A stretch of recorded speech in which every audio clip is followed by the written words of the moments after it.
എല്ലാ കൂട്ടുകാർക്കും പിനാക്കിൾ അക്കാദമിയിലേക്ക് സ്വാഗതം. അപ്പോൾ നമ്മളിന്ന് പുതിയൊരു അധ്യായം തുടങ്ങുകയാണ്, അധ്യയന വർഷം തുടങ്ങുകയാണ് അല്ലേ.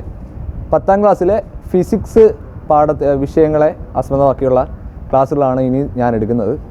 അതിൽ നമുക്ക് ഈ വർഷം ഫിസിക്സിൽ 3 കാര്യങ്ങളാണ് പഠിക്കാനുള്ളത്. 7 ചാപ്റ്റേഴ്സ് ഉണ്ട്, 3 കാര്യങ്ങളെ ആസ്പദമാക്കിയുള്ള പാഠങ്ങളാണ് ഉള്ളത്. ആദ്യം കറണ്ട് ആൻഡ് മാഗ്നറ്റിസം, വൈദ്യുതിയെയും കാന്തത്തെയും തമ്മിൽ ബന്ധിക്കുന്ന കാര്യങ്ങളാണ് ആദ്യത്തെ 3 ചാപ്റ്റേഴ്സിൽ പഠിക്കാനുള്ളത്.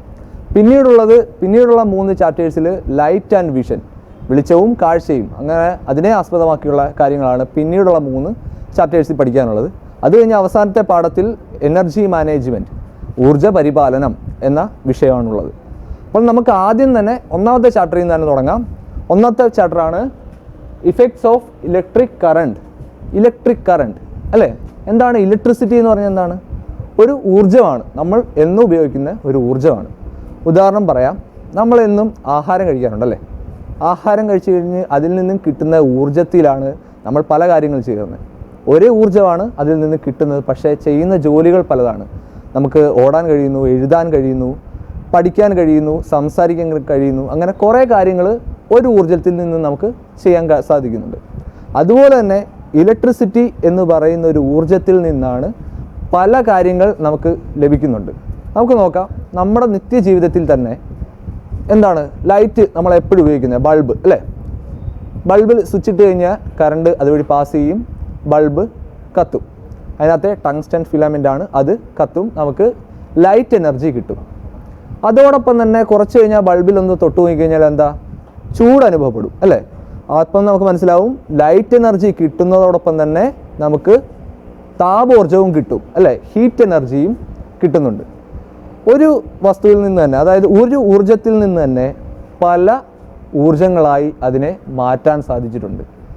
ഇനിയിപ്പോൾ തന്നെ ബൾബിൻ്റെ കാര്യം നമ്മൾ പഠിച്ചു. വേറൊരു കാര്യം എന്താ ദിവസം ഉപയോഗിക്കുന്നത്? ഫാൻ ഇടുന്നു അല്ലേ. ഫാൻ ഇടുമ്പോൾ അതിന് കാറ്റാണ് കിട്ടുന്നത്, പക്ഷേ അത് കാറ്റായിട്ടല്ല, ഇലക്ട്രിക്കൽ എനർജി കാറ്റായിട്ടല്ല നമുക്ക് കിട്ടുന്നത്. അത് അതിൻ്റെ ലീഫ് ഒന്ന് കറങ്ങുമ്പോഴാണ് നമുക്ക് കാറ്റ് കിട്ടുന്നത്. അതിനകത്തൊരു മോട്ടറുണ്ട്, അത് പ്രവർത്തിക്കുന്നത് യാന്ത്രികോർജ്ജമാണ്. അത് പ്രവർത്തിക്കുമ്പോൾ ഉണ്ടാകുന്ന ഊർജ്ജം യാന്ത്രികോർജ്ജമാണ്, മെക്കാനിക്കൽ എനർജിയാണ്. അവിടെ ഉണ്ടാകുന്ന മാറ്റം എന്താണ്? ഇലക്ട്രിക്കൽ എനർജി കൊടുക്കുന്നു, അതിനെ മെക്കാനിക്കൽ എനർജി ആയിട്ട് നമുക്ക് കിട്ടുന്നു. ആ ലീഫ് കറങ്ങുമ്പോൾ കാറ്റ് കിട്ടുന്നു. അങ്ങനെയാണല്ലേ. പിന്നെ മറ്റൊരു കാര്യം നോക്കാം, ഇൻഡക്ഷൻ കുക്കർ അല്ലെങ്കിൽ ഹീറ്റർ എന്നൊക്കെ ഇങ്ങനെയുള്ള ഡിവൈസിൽ നമുക്ക് കിട്ടുന്നത് എന്താണ്? ഹീറ്റാണ് അല്ലേ, ചൂടാണ് നമുക്ക് അവിടെ നിന്ന് കിട്ടുന്നത്. കൊടുക്കുന്ന ഊർജ്ജം ഒന്ന് തന്നെയാണ്, ഇലക്ട്രിക്കൽ എനർജി തന്നെയാണ് കൊടുക്കുന്നത്. ലഭിക്കുന്ന ഊർജ്ജം എന്ന് പറയുന്നത്, അതിൻ്റെ ഫലം എന്ന് പറയുന്നത് എന്താണ്? ഹീറ്റാണ്.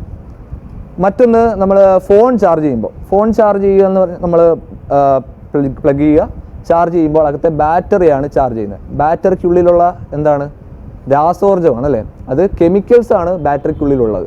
അപ്പോൾ നമ്മൾ ഫോൺ ചാർജ് ചെയ്യാനിടുമ്പോൾ ഇലക്ട്രിക് കറണ്ട് ബാറ്ററി ചാർജ് ചെയ്യുന്നു, അതിനെ രാസോർജ്ജമായി അതിനകത്ത് സൂക്ഷിച്ചു വെക്കുന്നു.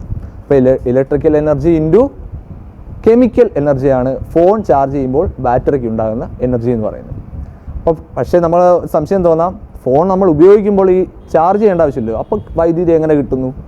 ഈ അകത്തുള്ള കെമിക്കൽ എനർജി, സ്റ്റോർ ചെയ്ത് വെച്ചിരിക്കുന്ന കെമിക്കൽ എനർജിയെ അവിടെ നിന്ന് ഇലക്ട്രിക്കൽ എനർജി ആയിട്ട് കൺവേർട്ട് ചെയ്യുക. അവിടെ അങ്ങനെയാണ് സംഭവിക്കുന്നത്. പക്ഷെ നമുക്ക് പഠിക്കാനുള്ളത് എന്താണ്? ഫോൺ ചാർജ് ചെയ്യുമ്പോൾ അല്ലെങ്കിൽ ബാറ്ററി ചാർജ് ചെയ്യുമ്പോൾ എന്താണ്, ഏത് ഊർജ്ജമാറ്റമാണ് നടക്കുന്നത്? ഇലക്ട്രിക്കൽ എനർജിയെ കെമിക്കൽ എനർജി ആയിട്ട് മാറ്റുന്ന ഊർജ്ജമാറ്റമാണ് അവിടെ നടക്കുന്നത്.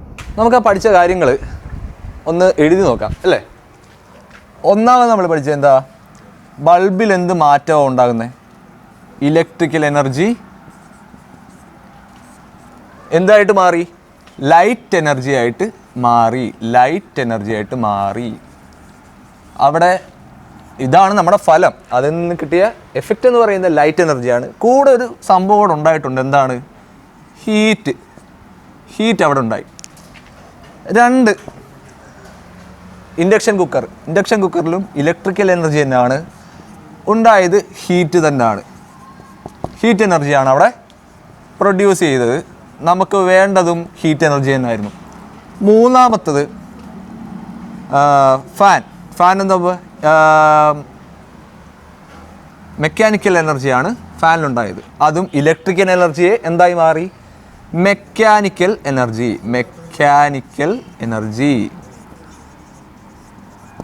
പക്ഷേ ഈ ഫാനിൻ്റെ ബാക്കിൽ നമ്മൾ കുറച്ച് കഴിഞ്ഞ് തൊട്ട് നോക്കുമ്പോൾ അവിടെ ചൂട് അനുഭവപ്പെടും അല്ലേ?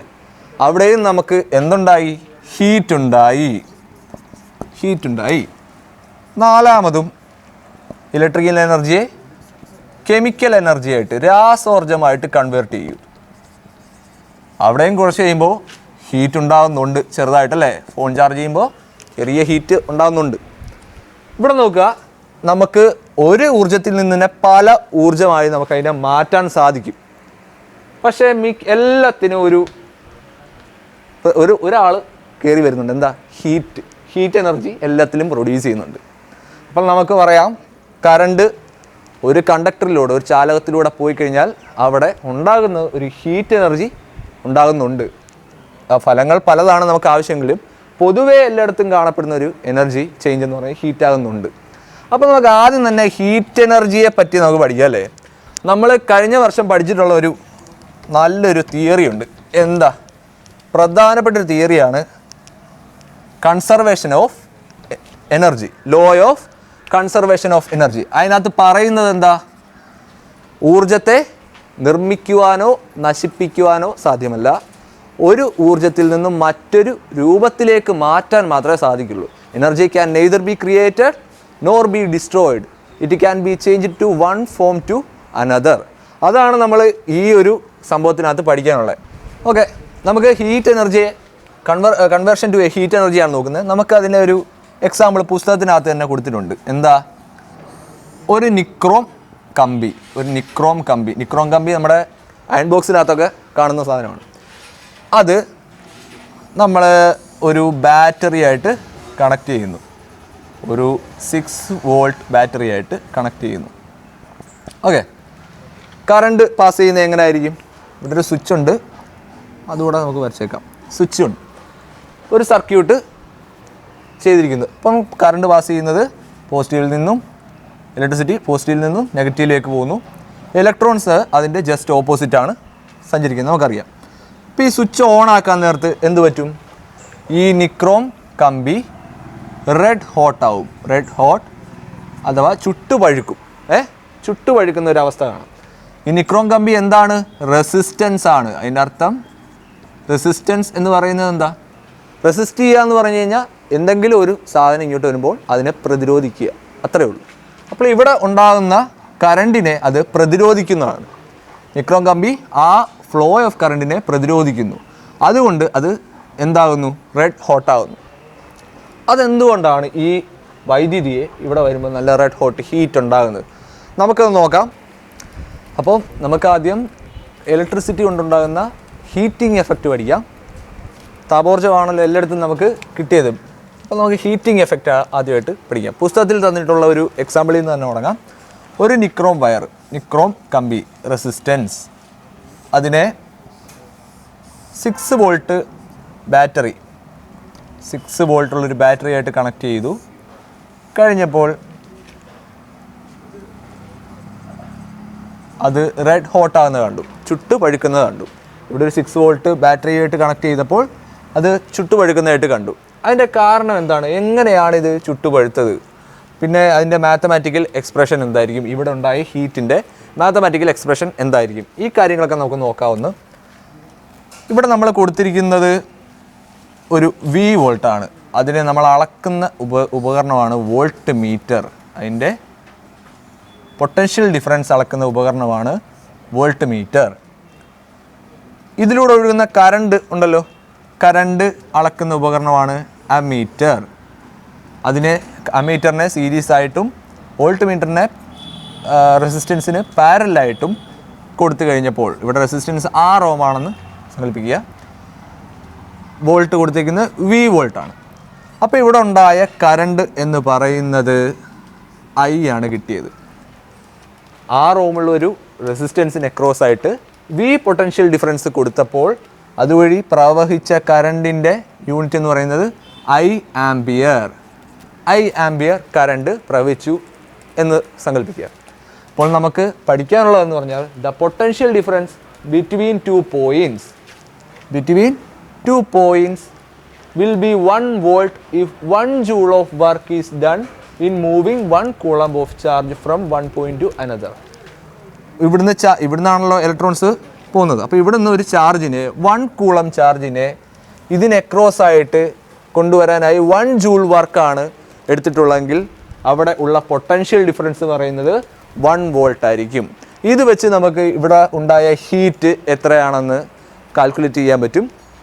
അത് നമ്മൾ പഠിച്ചെന്താണ്, ഇവിടെ ഉണ്ടായ വർക്ക് ഡൺ എന്ന് പറയുന്നത് 1 ജൂൾ വർക്ക് ചെയ്യാനായിട്ട് 1 വോൾട്ടാണ് വേണ്ടത്. അപ്പോൾ W ജൂൾ വർക്കിന് വേണ്ടി V വോൾട്ടായിരിക്കും വേണ്ടത് അല്ലേ. 1 ജൂൾ വർക്കിന് 1 വോൾട്ടാണ്. അപ്പോൾ W വർക്കിന് വേണ്ടി V വോൾട്ടാണ് വേണം. വർക്ക് ഡൺ നോക്കാം. ഡൺ W വർക്ക് 1 ജൂൾ വർക്കിന് V വോൾട്ട്. അവിടെ 1 കൂളോം ചാർജാണ്. 1 കൂളോം ചാർജ് ഒരു പോയിന്റിൽ നിന്നും മറ്റൊരു പോയിന്റിലേക്ക് കൊണ്ടുവരാനായിട്ടാണ് V വോൾട്ട്. അപ്പോൾ ഇവിടെ Q കൂളംബാണ് ഉള്ളതെങ്കിൽ Q കൂളം ചാർജാണ് വേണ്ടതെങ്കിൽ അപ്പോൾ എത്ര കിട്ടും? ഇവിടെ 1 കൂളംബായതുകൊണ്ട് 1 ഇൻറ്റു V. Q കൂളംബാകുമ്പോൾ W equal to Q into V അല്ലേ. സിമ്പിൾ അല്ലേ. W equal to Q into V. അവിടുത്തെ വർക്ക് എന്ന് പറയുന്നത് Q ഇൻറ്റു V ആണ്. ഇതിനെ നമുക്കിപ്പോൾ വർക്ക് ഡൺ കണ്ടുപിടിച്ചു, QV എന്ന് കണ്ടുപിടിച്ചു. ഇവിടെ ഉണ്ടായ പവർ എത്രയാണെന്ന് നോക്കാം. പവറിൻ്റെ ഇക്വേഷൻ എന്താണ് നമ്മൾ പഠിച്ചത്? P power equal to work by time. Unit ടൈമിൽ എത്ര വർക്ക് ചെയ്തു എന്നുള്ളതാണ് പവർ എന്ന് പറയുന്നത്. അപ്പോൾ power equal to W by T. ഇവിടെ നമുക്ക് ഇതിനെ T വെച്ച് ഡിവൈഡ് ചെയ്താൽ മതി. P is equal to W by T equal to അതേ സംഭവം തന്നെ ഇവിടെ ഡിവൈഡ് ചെയ്യുന്നത് QV ബൈ T. എത്ര സമയത്തേക്കാണ് പോയത് എന്ന് നോക്കാം. അപ്പോൾ QV by T P is equal to QV by T എന്ന് കിട്ടി. ശ്രദ്ധിക്കുക, ഇവിടെ Q ബൈ T എന്ന് പറയുന്നത് ഒരു ഇക്വേഷൻ നമുക്ക് ഒരു സംഭവം കണ്ടു. അത് നമ്മൾ കഴിഞ്ഞ വർഷം പഠിച്ചിട്ടുണ്ട്. എന്താണ്? Current I equal to Q by T. Current I equal to Q by T എന്ന് നമ്മൾ പഠിച്ചിട്ടുള്ളതാണ്. അതിനെ ഇവിടെ സബ്സ്റ്റിറ്റ്യൂട്ട് ചെയ്യുമ്പോൾ എന്ത് കിട്ടും? P is equal to Q by Tയെ നമുക്ക് സബ്സ്റ്റിറ്റ്യൂട്ട് ചെയ്യാം. I വെച്ച് IV എന്ന് കിട്ടും അല്ലേ. P ഈസിക്കൽ ടു IV എന്ന് കിട്ടും. ഇവിടെ ഒരു സമയത്ത്, അതായത് T സമയത്തേക്കാണ് പോകുന്നത്. T സമയത്തേക്ക് ഇതിന് പോകാനായിട്ട് എടുക്കുന്ന പവർ എന്ന് പറയുന്നത് P ഇൻറ്റു T ആണ് അല്ലേ. P ഇൻറ്റു T ആണ്.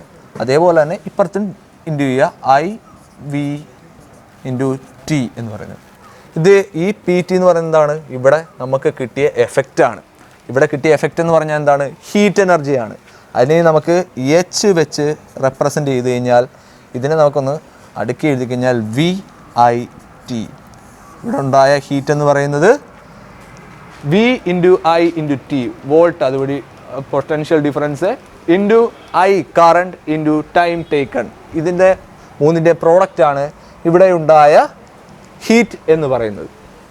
ഇവിടെ നമുക്കൊരു സംശയം തോന്നാം, എന്തുകൊണ്ടാണ് നിക്രോം കമ്പി മാത്രം ചുട്ടുപഴുത്തത്, റെസിസ്റ്റൻസ് കൂടിയ നിക്രോം കമ്പി മാത്രം ചുട്ടുപഴുത്തതെന്ന്. ബാക്കിയൊന്നും ആ കോപ്പർ വയറൊന്നും ഹീറ്റായിട്ടില്ല അത്രയും. അപ്പോൾ റെസിസ്റ്റൻസിനൊരു റോളില്ലേ എന്ന് തോന്നുവാണ് ഈ ഇക്വേഷൻസ് വെച്ച്. ഇത് വെച്ചിട്ട് VIT ഇത് മൂന്നിനെ ബന്ധമുള്ളൂ. അത് നമുക്കൊന്ന് തെളിയിക്കാം. നമ്മൾ പഠിച്ചിട്ടുണ്ട് കഴിഞ്ഞ വർഷം V ഈസിക്കൽ ടു IR. എന്താണ്? ഓംസ് ലോ ആണ് പഠിച്ചിട്ടുണ്ട്. ഈ VA, അതായത് ഈ VA നമുക്ക് IR എന്നുള്ള ഇക്വേഷൻ വെച്ച് സബ്സ്റ്റിറ്റ്യൂട്ട് ചെയ്ത് നോക്കാം. അപ്പോൾ എന്തായി? H ഈസിക്കൽ ടു VIT എന്നുള്ളത് I ഇൻറ്റു R ഇൻറ്റു ബാക്കിയുള്ള IT into IT.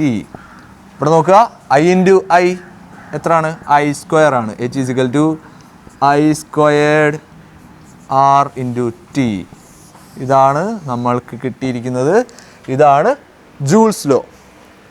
H is equal to I squared RT. അപ്പോൾ നമ്മൾ ജൂൾസ് ലോ എന്താണെന്ന് മാത്തമാറ്റിക്കലി റെപ്രസെൻ്റ് ചെയ്തു. അത് നമുക്കൊന്നുകൂടെ ഒന്ന് നോക്കാം. Joule's law: the heat generated in a current carrying conductor is directly proportional to the product of square of current in the conductor, the resistance of the conductor and the time of flow of current. നോക്കാം. Heat generated in a current conductor directly proportional to I square, square of current into resistance നമ്മൾ കണ്ടതാണ്, T time flow of current. അതിന് equation ആയിട്ട് എഴുതുമ്പോൾ നമ്മൾ ഒരു constant കൊണ്ട് multiply ചെയ്യുന്നു, 1 കൊണ്ടാണ് ഇവിടെ മൾട്ടിപ്ലൈ ചെയ്തത്. H=I² RT എന്ന് കിട്ടും. ഇനി ഇതിൽ നിന്ന് നമുക്ക് മനസ്സിലാക്കാം, കറണ്ട് കൂടുന്തോറും ഹീറ്റ് കൂടുന്നു, റെസിസ്റ്റൻസ് കൂടുന്തോറും ഹീറ്റ് കൂടുന്നു. ഇനി അത് കറണ്ട് എൻ്റെ ടൈം എത്ര നേരത്തേക്കാണ് അത് കൂടുന്തോറും ഹീറ്റ് കൂടുന്നു. ഇത് നമുക്ക് പല രീതിക്കൊന്ന് നോക്കാം. ഈ ടേബിളിലായിട്ട് നോക്കുക. റെസിസ്റ്റൻസ് എന്നുള്ളത് ഇരട്ടിയാക്കി കഴിഞ്ഞാൽ, ഇപ്പോൾ 1 ഓം എന്നുള്ളത് 2 ഓം ആക്കുക, അല്ലെങ്കിൽ 2 ഓം എന്നുള്ളത് 4 ഓം ആക്കുക. അങ്ങനെ ഇരട്ടിയാക്കി കഴിഞ്ഞാൽ ഹീറ്റിലുണ്ടാകുന്ന എന്ത് വ്യത്യാസമാണ് എന്ന് നോക്കാം. H=I² RT. നോക്കുക, ഇവിടെ R എന്ന് പറയുന്നത് 2R ആയിട്ട് കൺസിഡർ ചെയ്യണം. അപ്പോൾ H=I² × 2R × T എന്ന് പറയും. അപ്പോൾ എത്ര കിട്ടും? I × 2I² RT എന്ന് കിട്ടും. ഇവിടെ നമുക്ക് കിട്ടിയ ഹീറ്റ് ഡബിൾ ചെയ്തു, റെസിസ്റ്റൻസ് ഡബിൾ ചെയ്തപ്പോൾ ഹീറ്റും ഡബിൾ ചെയ്തു. അപ്പോൾ എന്താണ് ചേഞ്ച് ഉണ്ടായത്? 2H, 2 മടങ്ങാണ് ഹീറ്റ് കൂടിയത്. ഇനി ആ റെസിസ്റ്റൻസിനെ തന്നെ പകുതിയാക്കാം അല്ലേ? When resistance becomes half, current അതുപോലെ തന്നെ ടൈമും അതുപോലെ തന്നെ സെയിം ആണ്. അപ്പോൾ എന്ത് കിട്ടും? H എന്ന് പറയുന്നത് ഹീറ്റ് R/2 ആണ് ഇവിടുത്തെ റെസിസ്റ്റൻസ്. അപ്പോൾ I² അതേപോലെ തന്നെ R എന്നുള്ളത് R/2 ആകും ഇൻറ്റു T. ഇവിടെ നമുക്ക് എത്ര കിട്ടും? ഈ ഹാഫിനെ നമുക്ക് വെളിയിലെടുക്കാം. അപ്പോൾ ½ I² RT. ഇവിടെ ഹീറ്റ് ജനറേറ്റർ എന്ന് പറയുന്നത് എന്താവും? ഹാഫ് ആകും. വെൻ കറണ്ട് ആൻഡ് ടൈം അതേ സെയിം ആകുമ്പോൾ റെസിസ്റ്റൻസ് എന്ന് പറയുന്നത് നമ്മൾ ഹാഫ് ആക്കി കഴിഞ്ഞാൽ അവിടെ ഉണ്ടാകുന്ന ഹീറ്റ് എന്ന് പറയുന്നത് എത്രയാണ്? ഹാഫ് ആകും. അത് നമ്മൾ കണ്ടു അല്ലേ? അതായത് ഹാഫ് 1/2H ആണ് കിട്ടുന്നത്. ഇനി നോക്കാം, കറണ്ട് റെസിസ്റ്റൻസും ടൈമും നമ്മൾ അതേപോലെ തന്നെ വെക്കുന്നു.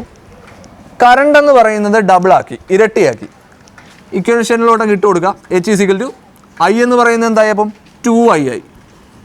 2I അവിടെ സ്ക്വയർ ആണ്, ഓൾ സ്ക്വയർ ആണ്. 2I all square × R × T. ഇവിടെ നോക്കുക, H എന്ന് പറയുന്നത് എന്തായി? 2ൻ്റെ സ്ക്വയർ 4 ആണ്. 4I² RT. ഇവിടെ ഹീറ്റ് എത്ര മടങ്ങായി? 4 ടൈംസ് ആയി അല്ലേ? 4 ടൈംസ് ആയി. ഇവിടെ നമ്മൾ കറണ്ട് 2 ടൈംസ് കൂട്ടിയതേ ഉള്ളൂ, അവിടെ ഹീറ്റ് 4 ടൈംസ് ആയി. വെൻ റെസിസ്റ്റൻസ് ആൻഡ് ടൈമും സെയിം ആണെങ്കിൽ. ഇവിടെ നമുക്കിനി ആ കറണ്ടിനെ നമുക്ക് ഹാഫ് ആക്കാം, പകുതിയാക്കാം. നോക്കാം. H=I/2